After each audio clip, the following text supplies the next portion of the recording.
इटावा से। राधे राधे गुरुदेव। गुरुदेव, आपके चरणों में कोटि कोटि नमन। गुरुदेव, मन में एक सवाल हमेशा रहता है कि प्रभु ने मनुष्य को उसके कर्मों के अनुसार सजा दे, परंतु धन की कमी ना दे, क्योंकि जब किसी एक पिता के बच्चे को अच्छे कपड़े, अच्छी शिक्षा और अच्छा खान पान और दूसरे को गरीब, इतने में तो होश नहीं है, अगर और ज्यादा देंगे तो बावरे बन जाओगे। 10 रुपया दिया जाए, ईमानदारी से सही जगह खर्चा करके आओ तो 100 रुपया का अधिकार प्राप्त हो जाएगा, और 10 ही रुपया गलत जगह खर्चा कर दिए तो पिता 100 रुपया देने में हिचकेगा। यद्यप तुम्हारी ही संपत्ति है, तुम उनके बेटे हो, पर तुम्हारी बुद्धि अभी ठीक नहीं है, सुसुख वांछा से युक्त है। धन का उपभोग करके हम अपनी मान, प्रतिष्ठा, वासना की पूर्ति करना चाहते हैं, और यही हमको बांधे हुए है। हमारा पिता परमानंद प्रदान करना चाहता है, इसलिए वो कहता है इस वासना, इस ममता और आसक्ति और भोगों में सुख है, इस भावना का तुम्हारे को हटाना है। कैसे हटाओगे? तुम हटा नहीं पा रहे, हम हटाना शुरू करते हैं। जहां जहां तुम्हारी आसक्ति होगी मैं मिटा दूंगा।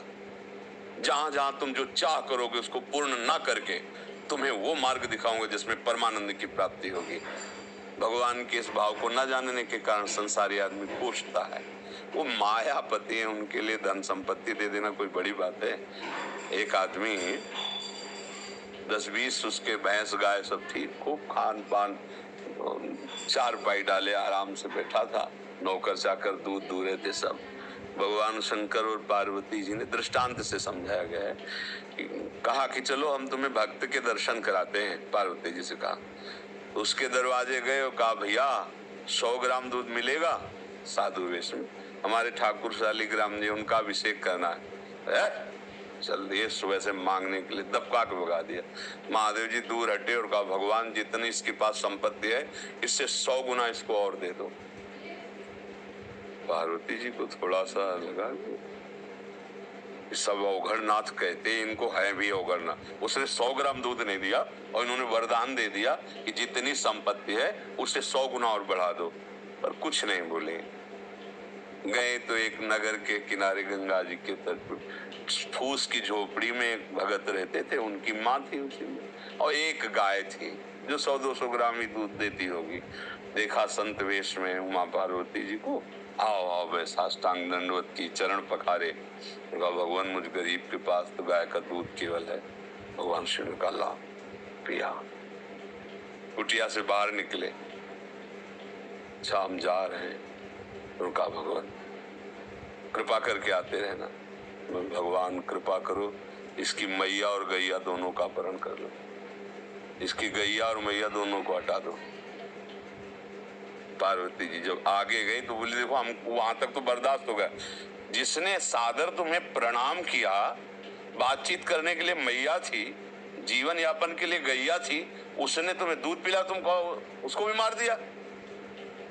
और जिसने एक बूंद दूध नहीं दिया कहा 100 गुना संपत्ति और हो जाए। तो हमारी बातें समझ में नहीं आई कि आपका स्वभाव क्या है। बोले तुम समझ नहीं पा रही हो, वो इतनी संपत्ति में मुझ महादेव को साधु रूप में अपमानित कर रहा है। जब 100 गुना और बढ़ेगी ना तो उसका प्रमाद इतना बढ़ेगा कि घोर नरक जाएगा।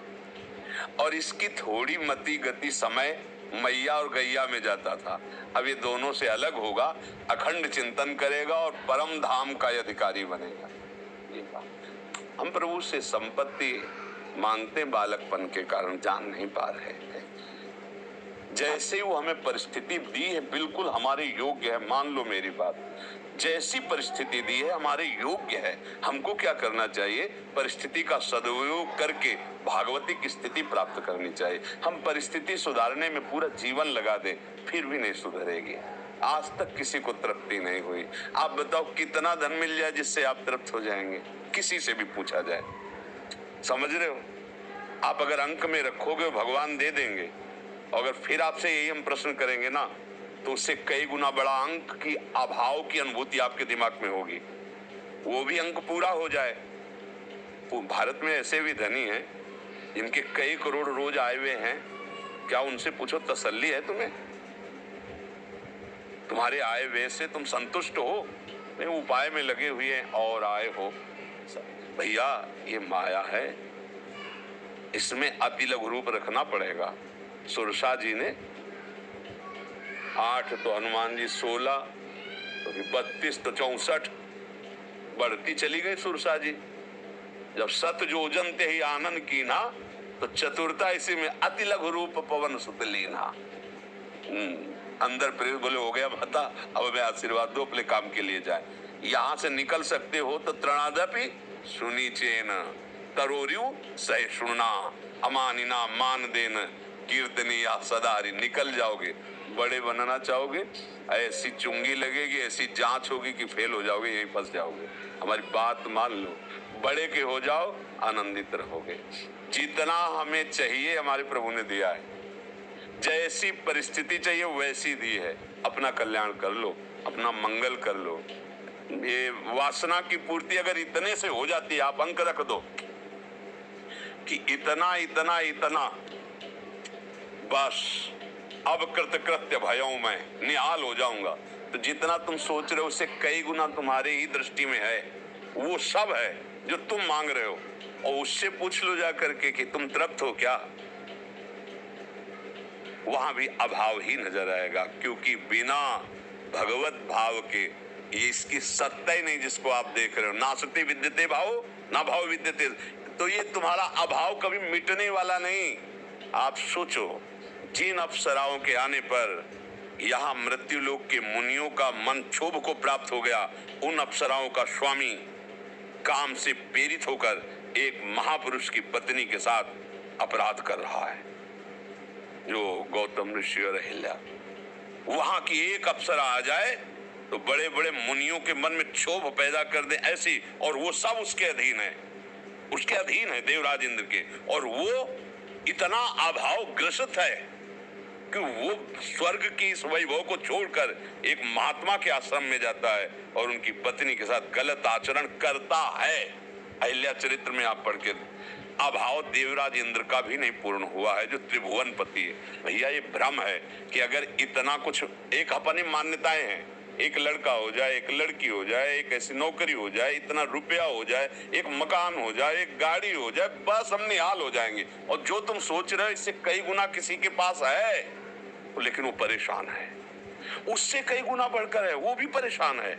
मतलब समझो, धन प्राप्ति से आपके अभाव की दूरी नहीं होगी, भगवत प्राप्ति से आपके अभाव की पूर्ति है। अब कछुनाथ न चाहे मोरे तभी होगा जब चरणारविंद का सानिध्य मिलेगा। मेरी बात मान लो, धन संपत्ति से तुम्हारा अभाव दूर होने वाला नहीं प्यारे। वो मायाधीश है, एक ही पर्वत ऐसा है इसी मृत्यु लोक में जो 400 हो उसका। सोचो, सुमेरु पर्वत पूरा सोने का है, लंबाई चौड़ाई बराबर, किलोमीटरों की बात नहीं है, योजनों की बात कही गई। उसके लिए कोई देना, रत्न गर्भा पृथ्वी में जैसे पीली मिट्टी निकलती है, गेरू लाल मिट्टी निकलती है, ऐसे सोना चांदी हीरा जवाहरात मिट्टी रत्नाकर कहा गया समुद्र को, एक से एक रत्न। भैया इनसे काम नहीं चलने वाला। हमें लगता है कि अगर हमारे पास संपत्ति होगी तो क्या करेंगे, मनोइच्छित भोग भोगेंगे। मनोइच्छित भोग भोगने से तुम्हारी दुर्गति हुई है। ये भोग भोगने से शांति प्राप्त कराने की जो हमारे अंदर मन बुद्धि प्रेरणा देता है, गलत प्रेरणा देता है। क्योंकि भगवान कह रहे त्यागा अनंतरम, भोगों के त्याग से शांति मिलती हो। मेरा मन शिक्षा क्या दे रहा है कि भोग अगर मिल जाए, भोग के कारण ही धन का है महत्व। अगर आपको 1 ट्रक रुपया भी 1000 वाला दे दिया जाए तो आप क्या करोगे? यही लगेगा इस कबाड़ को क्या करें। क्यों? क्योंकि उससे कोई सामान नहीं मिलेगी, बंद है ना। और अभी तो उससे सामान मिल जाएगी। मतलब भोग प्राप्ति प्रधान वृत्ति होने के कारण धन का महत्व है। भोग प्रधान वृत्ति ने ही हमारी दुर्गति की है। मतलब हमारा मन हमारी बुद्धि किस चाल में फंसा रहा है? दुर्गति के लिए फंसा रहा है। अब ये बात बिना पवित्र बुद्धि के आप कैसे समझोगे? अगर धन प्राप्ति से हमारा काम पूरा जीवन आनंदमय होता तो हम जितना सोचते हैं उससे कई गुना बढ़कर किसी के पास धन है, वो आनंदित नहीं है। भगवान के मिलने से ही आनंद मिलेगा। तब लग कुशल न जीव कहूं, सपने हो मन विश्राम, जब लग भजत न राम को शोक। संतोष आ जाए अभी बहुत बड़े धनी हो जाओगे। बिन संतोष न काम न साही, और अछत काम सुख सपने होने। बढ़ती चली जाती वासना, बढ़ती चली जाती। कभी मन में होता है कि अगर ये वो व्यक्ति मिल जाए, वस्तु मिल जाए, मैं इसे प्राप्त कर लूं, सुखी हो जाऊं।